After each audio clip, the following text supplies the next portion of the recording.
Более 500 детей-сирот до конца этого года справят новоселье. Об этом сегодня сообщил Кирилл Бычков, заместитель председателя правительства республики, на совещании в режиме видеоконференц-связи по вопросу реализации программы обеспечения жильем детей-сирот в муниципальных районах Якутии.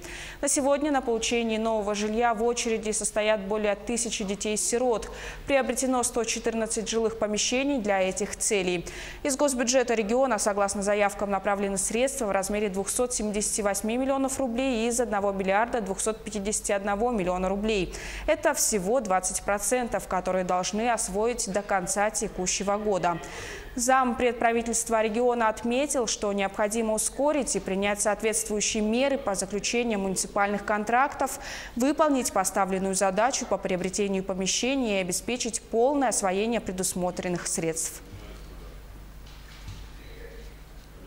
Эта работа на сегодняшний момент проведена в недостаточной степени.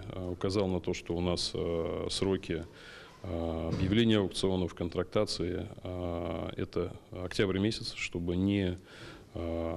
никакие причины, никакие доводы не приводились, почему они это сделать не смогли или не успели.